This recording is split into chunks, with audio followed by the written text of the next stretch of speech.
I was 22 when I walked across a graduation stage, and my parents didn't even know I was in the same state. 2,987 people filled those stands, and somewhere in the front row, the people who created me sat waiting to applaud my twin sister. They drained their savings for her. For me, they'd offered nothing but a shrug and a speech about practicality.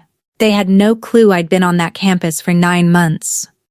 They certainly never imagined I'd be the one stepping up to that microphone. But the real story doesn't start with a cap and gown. It starts on a sticky summer evening 4 years earlier in a living room that smelled like lemon polish and disappointment. Before I go further, do me a favor. If you've ever felt like the invisible child, leave a comment with the word "seen," and hit subscribe if you want more stories that cut deep. Now let me rewind to that night in July. The mail came on a Tuesday. 2 envelopes, same handwriting, different weights. Victoria's was thick, embossed, practically glowing. Mine was thinner, plainer, but it still held hope. She'd gotten into Crestwood University. A name that made our neighbors' eyebrows lift. $65,000 a year for the privilege of that letterhead. I'd been accepted at Northbrook State. $25,000 annually. Still painful, but not impossible. That evening, my father called a meeting like he was announcing layoffs at a company. "We need to talk about resource allocation," he said, settling into his chair like a king on a throne. My mother perched on the sofa, hands folded, eyes down. Victoria stood by the window, practically vibrating with excitement. I sat on the floor, because there were never enough chairs for me.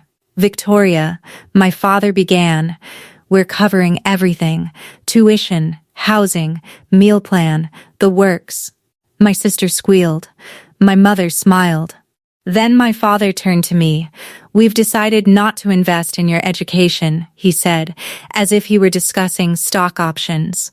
I remember the words landing like stones in my stomach. "She has a future in leadership," he continued. "She networks, she'll make connections. That's where our money should go." Then came the line that rewired my entire brain. "You're smart enough, but you're not exceptional. There's no measurable return on you." The sharpest words aren't shouted, they're whispered with certainty. My mother didn't look up. Victoria was already texting, probably announcing her victory to friends. I just sat there, clutching my thin envelope like it was a life raft. "Figure it out yourself," my father shrugged. "You're resourceful." That night, I didn't shed a single tear. I'd already cried over the birthdays they forgot, the gifts that were always for her, the way I'd been cropped out of family portraits like a bad background element. Instead, I sat in my room and felt something shift. To them, I wasn't a daughter. I was a liability. But my father didn't know something. He didn't know that his rejection would become the fuel for a fire he couldn't extinguish. This wasn't sudden. The favoritism was embedded in our family like a splinter you can't dig out. When we turned 16, Victoria got a shiny new Honda with a red bow. I received her old laptop with a cracked screen and a battery that died after 40 minutes. "We can't afford 2 cars," my mother said apologetically. But they could afford Victoria's ski trips, her designer gown for prom, her summer abroad. Family vacations felt like a cruel joke. Victoria always had her own hotel room. I slept on pull-out couches, once even in a hallway alcove that the resort optimistically called a cozy retreat. In every photograph, Victoria stood dead center. Radiant, I was on the edge, often half hidden, like someone forgot to frame me in. When I finally asked my mother about it, desperate at 17, she sighed. "Honey, You're overthinking things. We love you both equally, but love doesn't leave a paper trail. A few months before college decisions, I found my mother's phone unlocked on the counter. I shouldn't have read it, but I did. A text to my aunt. Poor Frances, my mother had written. But Harold is right. She just doesn't shine. We have to be logical. I set the phone down and walked away. That night, I made a choice I told no one about. Not for revenge, for survival. I opened that dying laptop and searched for full scholarships for independent students. The results loaded slowly, but what I discovered would shift my entire orbit. At 2 a.m, sitting on my bedroom floor with a spiral notebook and a calculator, I did the math. Northbrook State, $25,000 per year. 4 years, $100,000. Parental contribution, 0. My savings from summer jobs, $2,300. The gap was a canyon. If I couldn't bridge it, my options were grim. Drop out before I started, drown in 6-figure debt, or stretch a 4-year degree across a decade while working full-time. Every road led to the same destination, becoming exactly what my father predicted. The failure, the bad bet, the twin who faded away. I could already picture Thanksgiving conversations. Victoria's thriving at Crestwood. Frances? Oh. She's still figuring things out. But this wasn't about their judgment anymore. It was about my own reflection. I scrolled through scholarship databases until my eyes burned. Most required recommendations, essays, proof of need. Some were obvious scams. Others had deadlines that had passed months ago. Then I found something. Northbrook had a program for first-generation and self-supporting students, full tuition plus a living stipend. The catch? Only 5 were awarded each year. The competition was razor-sharp. I bookmarked it, then kept scrolling. And that's when I first encountered the name that would eventually change everything, the Kensington Fellowship. Full ride, $10,000 annually for expenses, given to only 20 students nationwide. I laughed out loud. 20 students in the entire country. What were my odds? But I saved it anyway. Sometimes the most ridiculous dreams are the only ones worth chasing.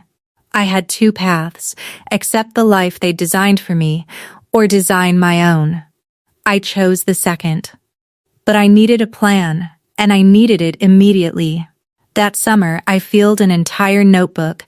Every page held calculations. Every margin contained strategies.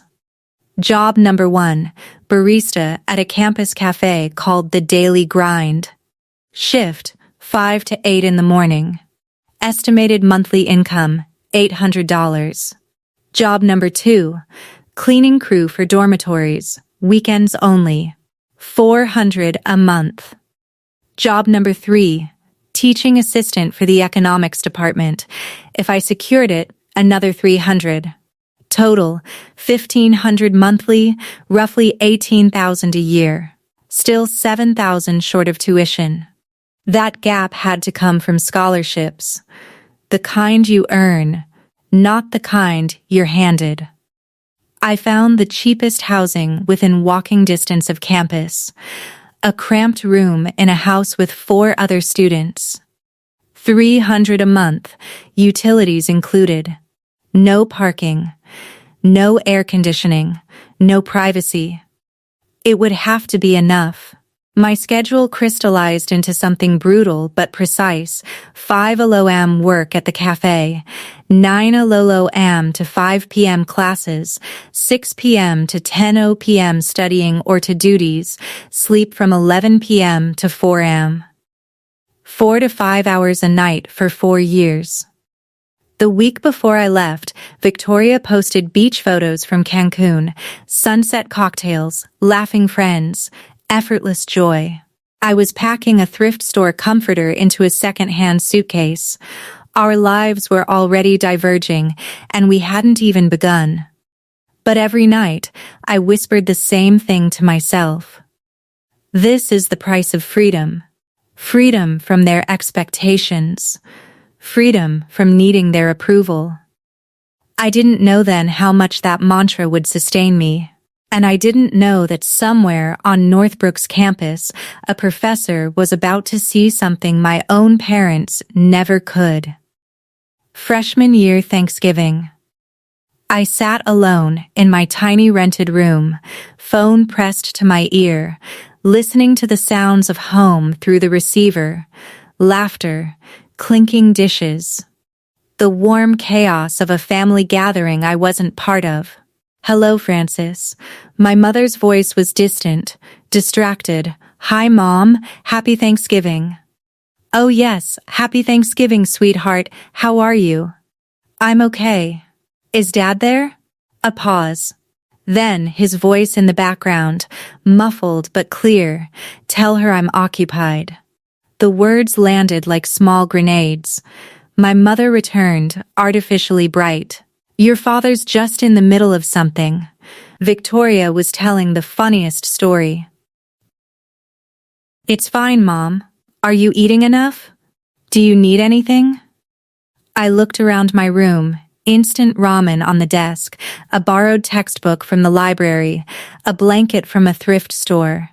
No, Mom. I don't need anything. Okay. Well, we love you. Love you too, I hung up. Then I opened social media. The first thing in my feed was a photo Victoria had just posted. Mom, Dad, and Victoria at the dining table, candles lit, turkey gleaming. The caption, so grateful for my incredible family. I zoomed in. 3 place settings, 3 chairs, not 4. They hadn't even set a place for me. I stared at that image for a long time. Something inside me hollowed out that night. The ache I'd carried for years, the longing for their attention, their love. It didn't disappear, it transformed. And where the pain used to be, only quiet clarity remained. Second semester, freshman year.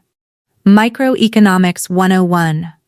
Dr. Patricia Holloway was legendary at Northbrook, 30 years of teaching, published everywhere that mattered, and a reputation for never handing out A's. I sat in the 3rd row, took obsessive notes, and turned in my first essay expecting a C at best. The paper came back with 2 letters at the top, A+. Beneath the grade, a note in red ink, see me after class. After the lecture, I approached her desk. Dr. Holloway was already packing, silver hair in a tight bun, reading glasses perched on her nose. Francis Townsend? Yes, ma'am. Sit. I sat. She studied me. This essay is among the best undergraduate work I've seen in decades. Where did you study before this? Nowhere special. Public high school. Nothing advanced. And your family? Academics? I hesitated.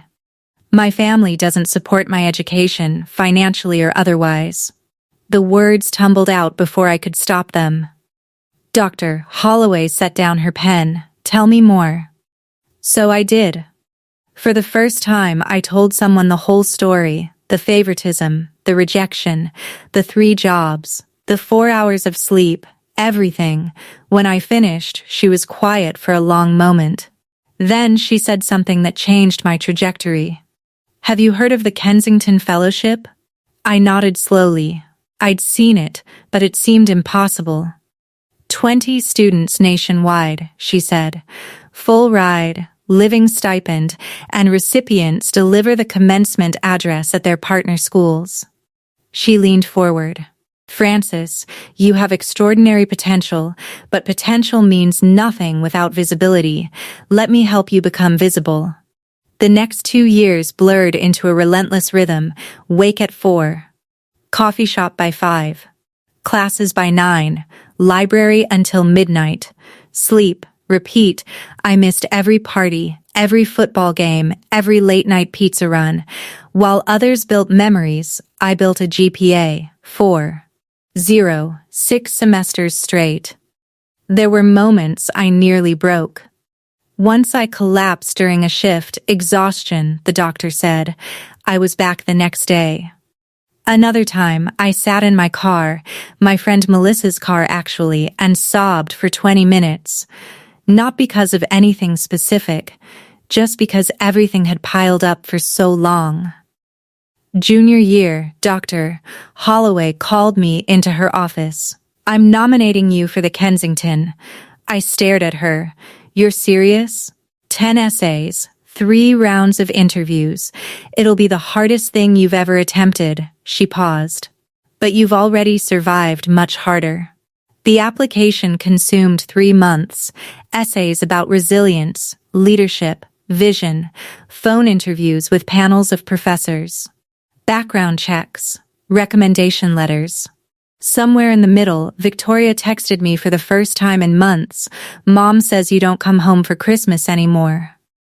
That's kind of sad, TBH. I read the message, set my phone face down, and returned to my essays. The truth was, I couldn't afford a plane ticket. But even if I could, I wasn't sure I wanted to go.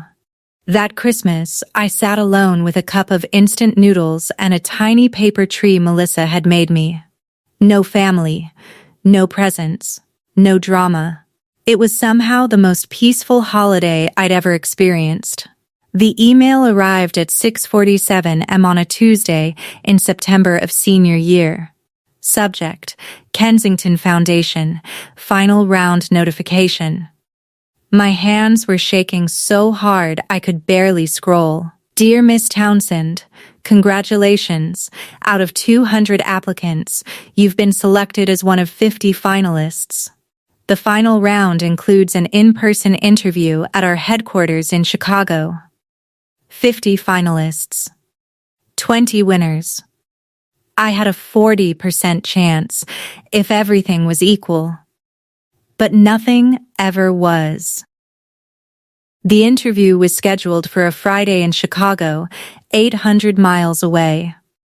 I checked my bank account, $847.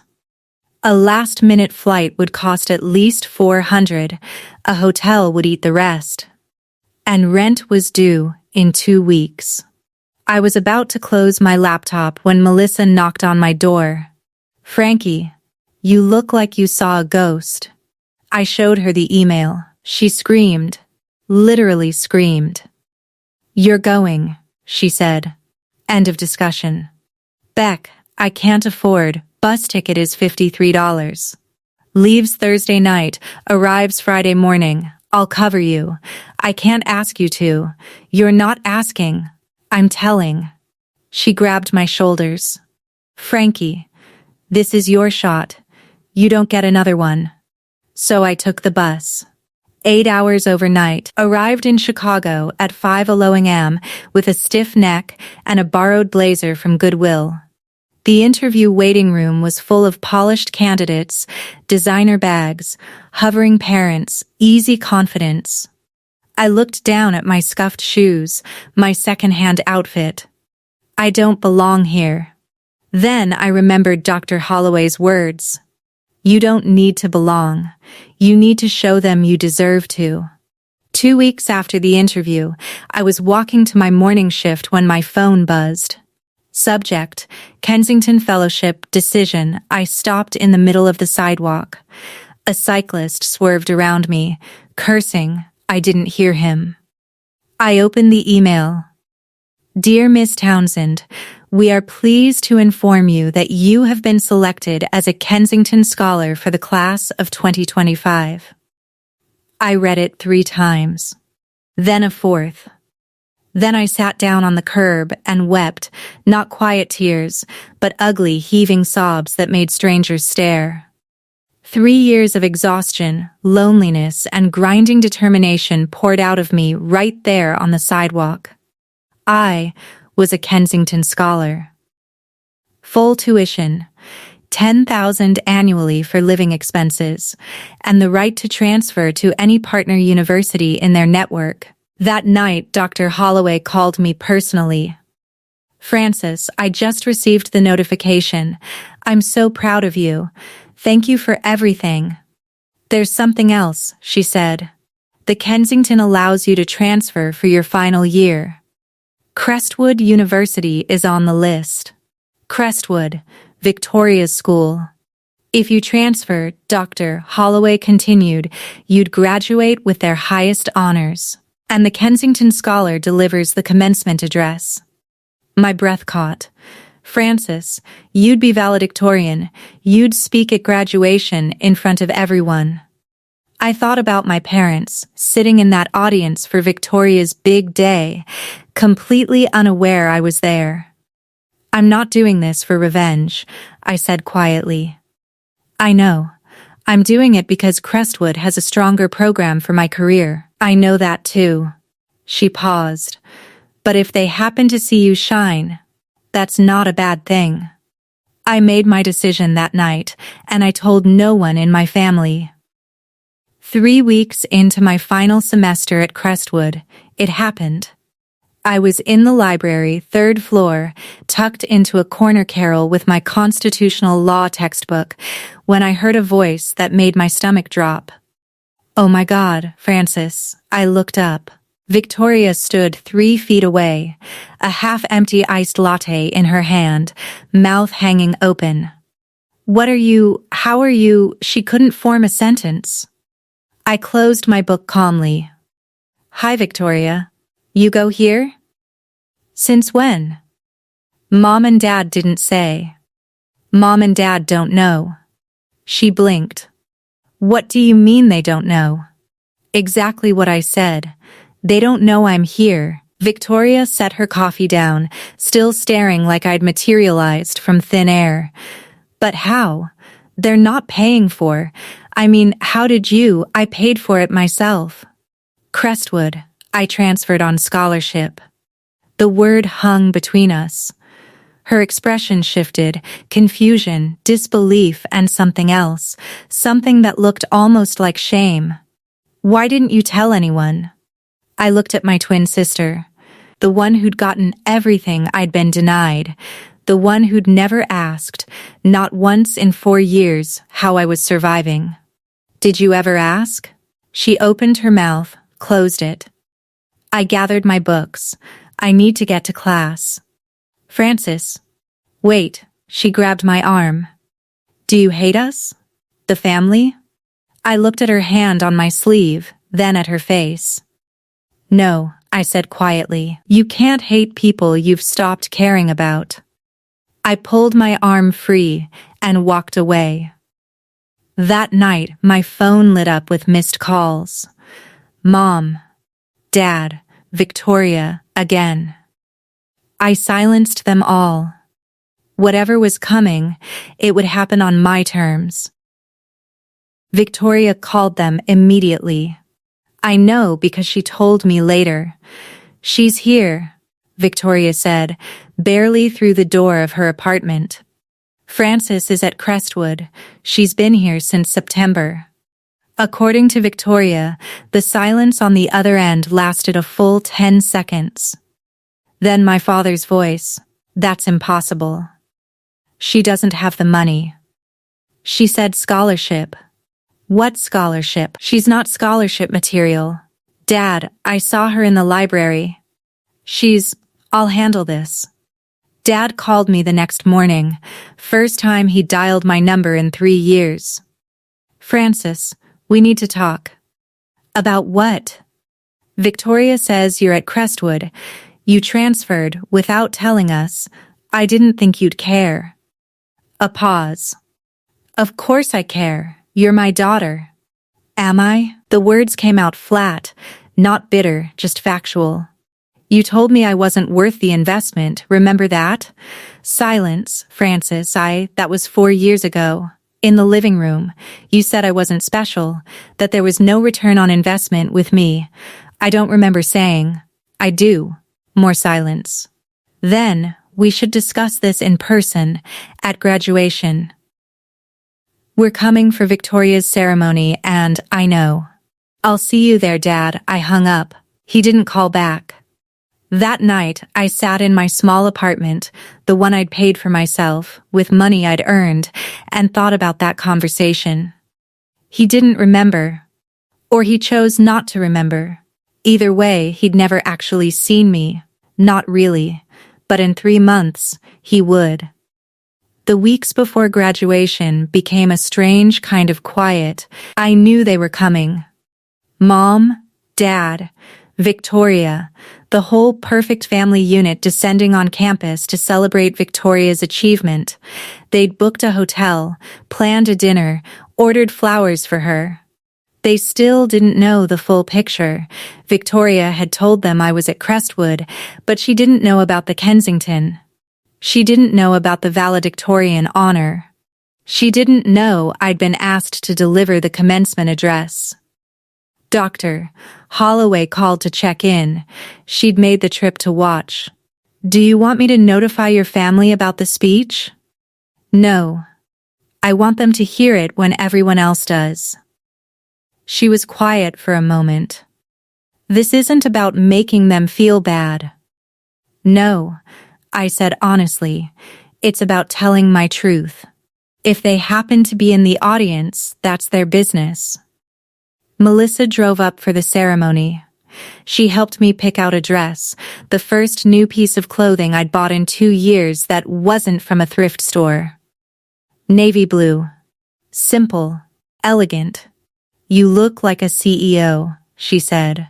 "I feel like I'm going to throw up." Same thing. Probably. The night before graduation, I couldn't sleep.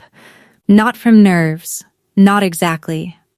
I kept wondering what I'd feel when I saw them. Would the old pain rush back? Would I want them to hurt the way I'd hurt? I stared at the ceiling until 3 a.m., searching for answers. What I found surprised me.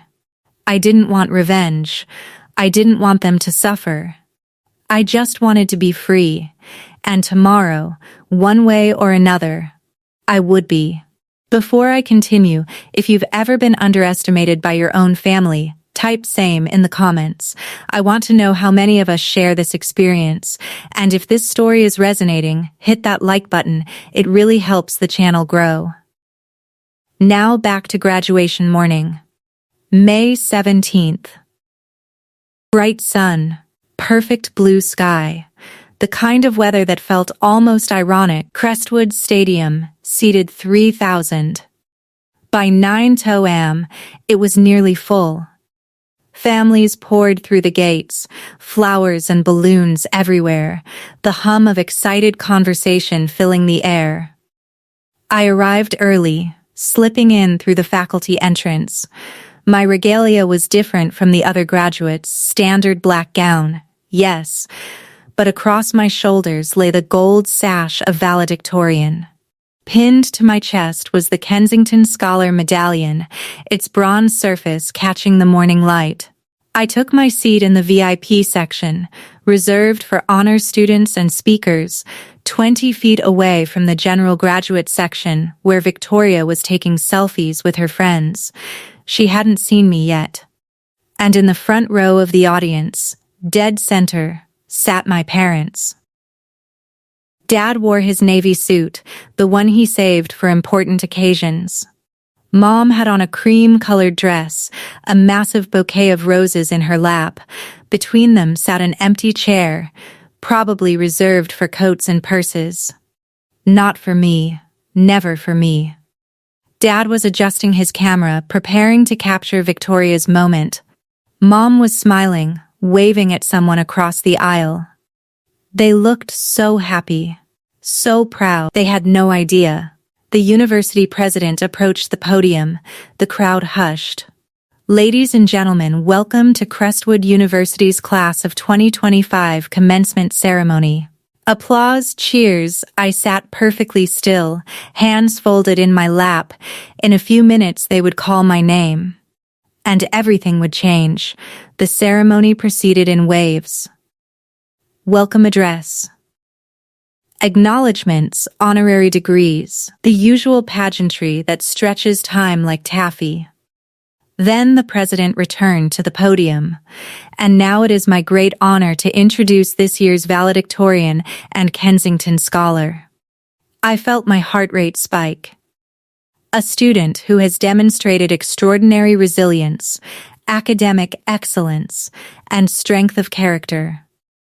In the audience, my mother leaned over to whisper something to my father. He nodded, adjusting his camera lens toward Victoria. Please join me in welcoming Frances Townsend. For one suspended moment, nothing happened. Then I stood. 3,000 pairs of eyes turned toward me. I walked toward the podium, my heels clicking against the stage floor, the gold sash swaying with each step. The Kensington medallion gleamed against my chest, and in the front row I watched my parents' faces transform. Dad's hand froze on his camera. Mom's bouquet slipped sideways. Confusion first. Who is that? Then recognition. Wait, is that? Then shock? It can't be. Then nothing but pale, stricken silence. Victoria's head snapped toward the stage. Her jaw dropped. I saw her mouth my name, Frances. I reached the podium, adjusted the microphone. 3,000 people applauded. My parents didn't.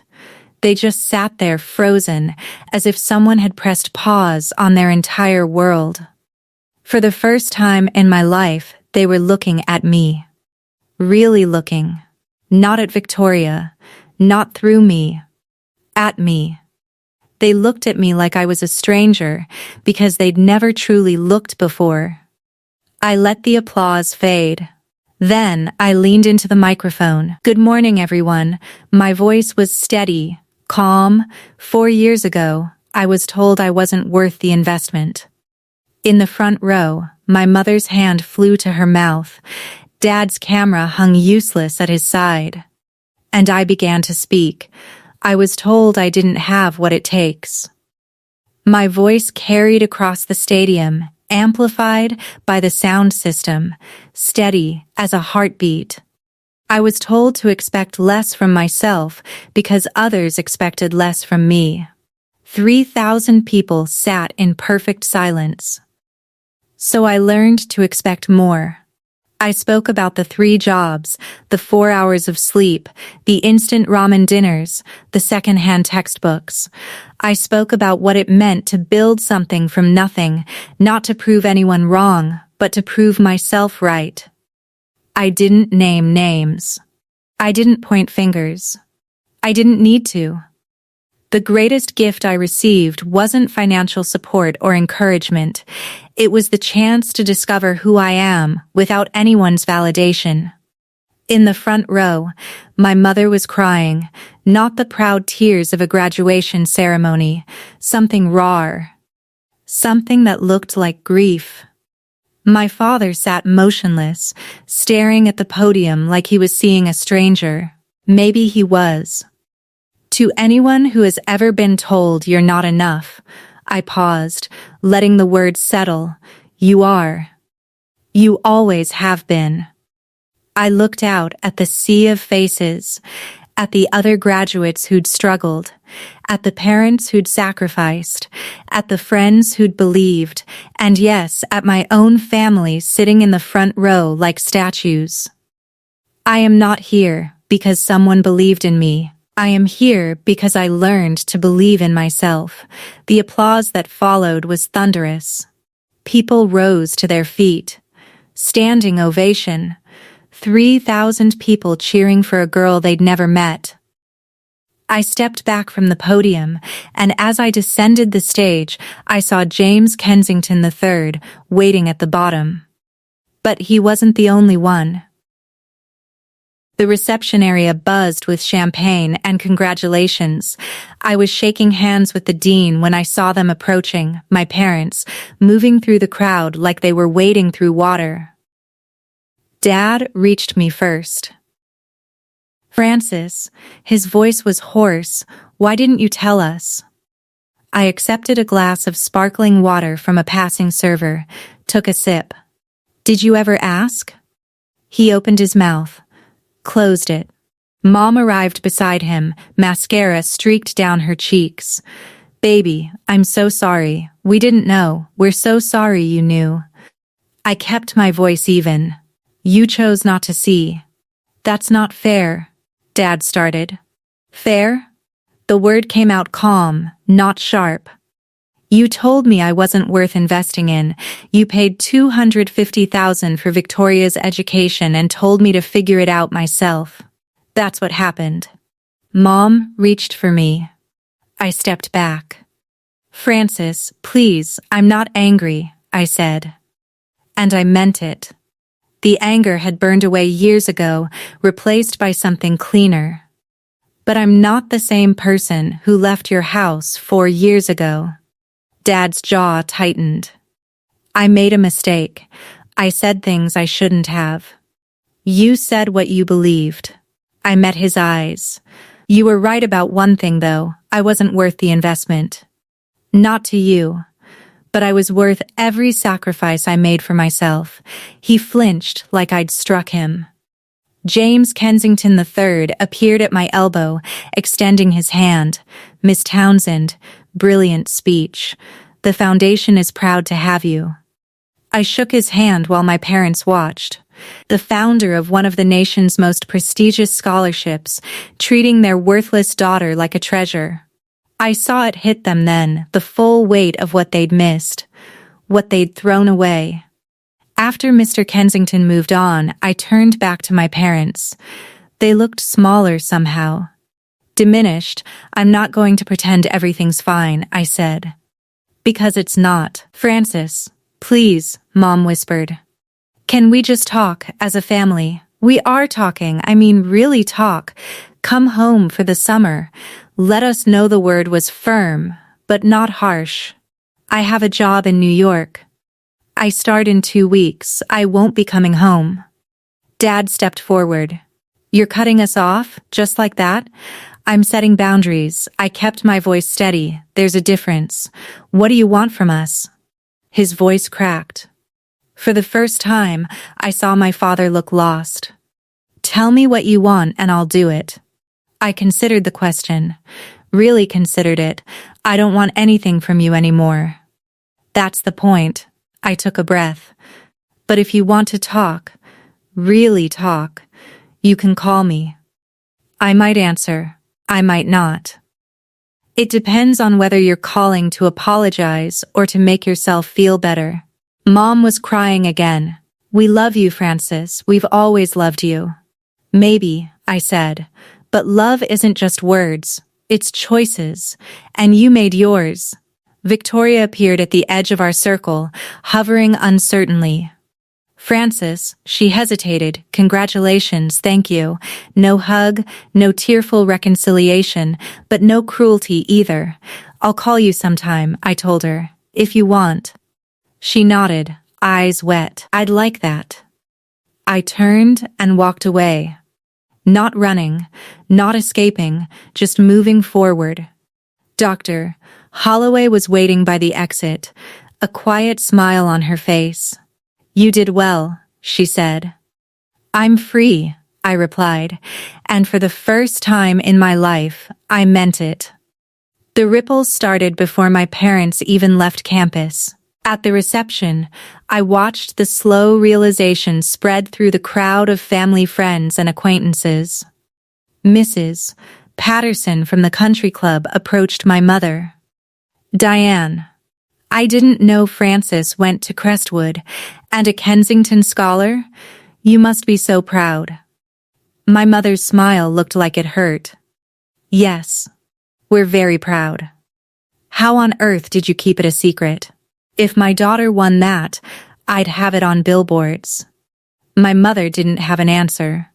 Over the following weeks, the questions multiplied. Dad's business partners asked about me. Saw your daughter's speech online. Incredible story. You must have really pushed her to excel. He couldn't tell them the truth, that he'd done the opposite. Victoria called me 3 days after graduation. Mom hasn't stopped crying. Dad barely talks. He just sits there. I'm sorry to hear that. Are you? I thought about it. I don't want them to suffer, but I'm not responsible for their feelings. Silence on the line. Francis, I'm sorry. I should have asked. I should have paid attention. I was so wrapped up in my own stuff. And I know you knew I was oblivious. I knew you had no reason to notice. I paused. Neither of us chose the way they raised us, but we can choose what happens next. More silence. Do you hate me? No, and I meant it. I don't have the energy to hate anyone. I just want to move forward. Can we maybe get coffee sometime? Start over? I thought about my sister, about the girl who'd gotten everything and still ended up empty-handed in a different way. Yeah, I said, I'd like that. 2 months after graduation, I stood in my new apartment in Manhattan. It was small, a studio, really, one window overlooking a brick wall, a kitchen the size of a closet. But it was mine. I'd signed the lease with money from my first paycheck at Morrison & Associates, one of the top financial consulting firms in the city.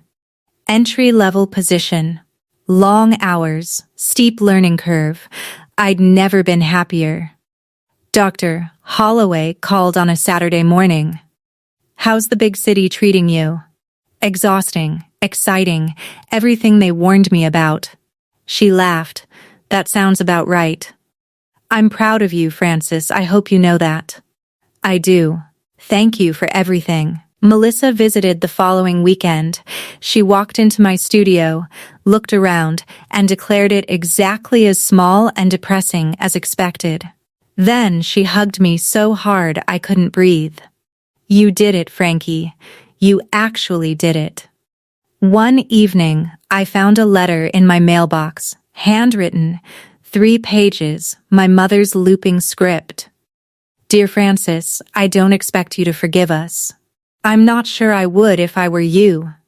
She wrote about regret, about the 1,000 small ways she'd failed me, about watching me on that stage and realizing she'd been looking at a stranger who was also her daughter.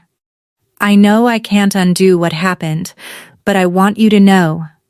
I see you now. I see who you've become. And I am so sorry I didn't see you sooner. I read the letter twice. Then I folded it carefully and put it in my desk drawer. I didn't reply. Not yet. Not because I was punishing her, but because I needed time to figure out what I wanted to say, if anything. For once, the choice was mine. Okay, we're almost at the end. But I have to ask, if you were in my shoes, would you forgive your parents? Comment yes if you would, no if you wouldn't, or maybe if, like me, you'd need time. And if you haven't subscribed yet, now's the time. We've got so many more stories like this one coming. All right. Here's how it all ended. I used to think love was something you earned. That if I was smart enough, good enough, successful enough, my parents would finally see me, that their approval was a prize at the end of some invisible race. 4 years of struggle taught me something different. You can't make someone love you the right way. You can't earn what should have been given freely. And you can't spend your whole life waiting for people to notice your worth. At some point, you have to notice it yourself. I look at my life now, my apartment, my job, my friends who chose me, and I realize something. I built this, every piece of it, not out of anger, not out of spite, but out of necessity. My parents' rejection didn't break me. It rebuilt me. The girl who sat in that living room 4 years ago, desperate for her father's approval, she doesn't exist anymore. In her place is a woman who knows exactly what she's worth and doesn't need anyone else to validate it. Some nights I still think about them, about the family dinners I wasn't invited to, the Christmas photos without my face, The $250,000 they spent on my sister while I ate ramen in a rented room. It still hurts sometimes. I don't think it ever stops hurting completely. But the hurt doesn't control me anymore. I've learned something that took years to understand. Forgiveness isn't about letting someone off the hook. It's about releasing your own grip on the pain. I'm not there yet. Not fully. But I'm working on it. And for the first time in my life, I'm working on it for me. Not to make anyone else comfortable. Not to keep the peace. Just for me.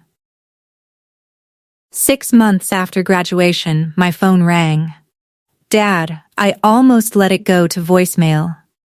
Almost. Hello, Francis. His voice sounded different. Tired. Thank you for picking up. I wasn't sure I would. Silence. Then. I deserve that. I waited. I've been thinking every day since graduation, trying to figure out what to say to you. He paused. I keep coming up empty. Then, just say what's true. Another long pause. I was wrong. Not just about the money. About everything. The way I treated you. The things I said. The years I didn't call, didn't ask, His voice cracked. I have no excuse. I was your father and I failed you. I listened to him breathe on the other end of the line. I hear you, I said finally. That's all? What did you expect? I don't know. I thought maybe you'd tell me how to fix this. It's not my job to tell you how to fix what you broke. More silence. You're right. He sounded older than I'd ever heard him. You're absolutely right. But, I took a breath. If you want to try, I'm willing to let you. You are? I'm not promising anything. No family dinners. No pretending everything's fine. But if you want to have a real conversation, honest, no deflecting, I'll listen. That's more than I deserve. Yes, it is. He laughed. A small, broken sound. You've always been the strong one, Francis. I was just too blind to see it. Yeah, I said. You were. We talked for a few more minutes. Nothing profound. Just two people trying to find common ground across years of wreckage. It wasn't forgiveness, but it was a start. It's been 2 years since graduation. I'm still in New York. Still at Morrison and Associates, though I've been promoted twice. I'm starting my MBA at Columbia this fall, paid for by my company. The kid who ate ramen and slept 4 hours a night, she'd hardly recognize me now. But I haven't forgotten her. I carry her with me every day. Victoria and I meet for coffee once a month. It's awkward sometimes. We're learning to be sisters as adults, which is strange because we never really were as kids, but she's trying. I can see that now. I'm sorry I didn't see it, she told me at our last coffee date. All those years, I was so focused on what I was getting. I never asked what you weren't. I know. How do you not hate me for that? Because you didn't create the system, you just benefited from it. My parents came to visit last month, first time in New York. It was uncomfortable. Stilted, Dad spent half the time apologizing. Mom spent the other half crying. But they came. They showed up at my door, in my city, in the life I built without them. That meant something. I'm not ready to call us a family again. That word carries too much weight, too much history. But we're something, working on something. Last month, I wrote a check to Northbrook State's scholarship fund, $10,000 anonymous, for students without family financial support. Melissa cried when I told her, Frankie, you're literally changing someone's life. Someone changed mine. I thought about Dr. Holloway, about the coffee shop shifts at dawn, about the night I bookmarked the Kensington Fellowship, never believing I'd actually win it. about how far I've come, and about how far I still want to go. If you're watching this and something in my story resonated with you, if you've ever been overlooked, underestimated, or told you weren't good enough by the people who were supposed to love you most, I want you to hear this. They were wrong. They were always wrong. Your worth is not determined by who sees it. It's not a number on a check, or a seat at a table, or a place in a photo. Your worth exists whether or not a single person on this planet acknowledges it.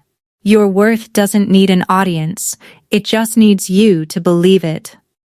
I spent 18 years of my life waiting for my parents to notice me. I spent 4 more proving that I didn't need them to. And you know what I finally learned?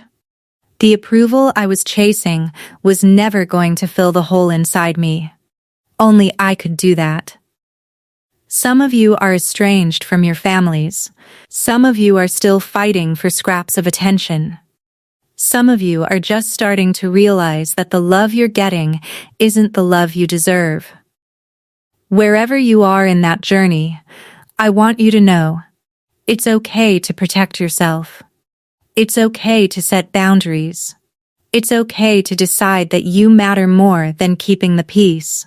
And it's okay to forgive, but only when you're ready, not a moment before.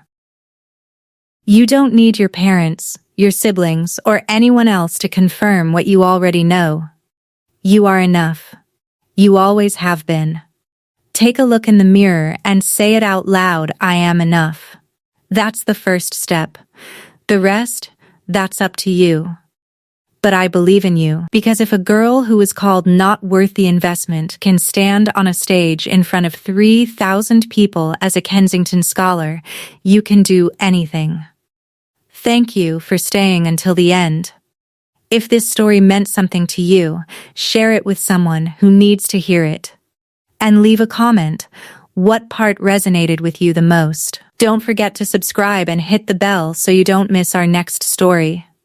There are more emotional journeys waiting for you. Check the description below. I'm Mind Unveiled, and I'll see you in the next one.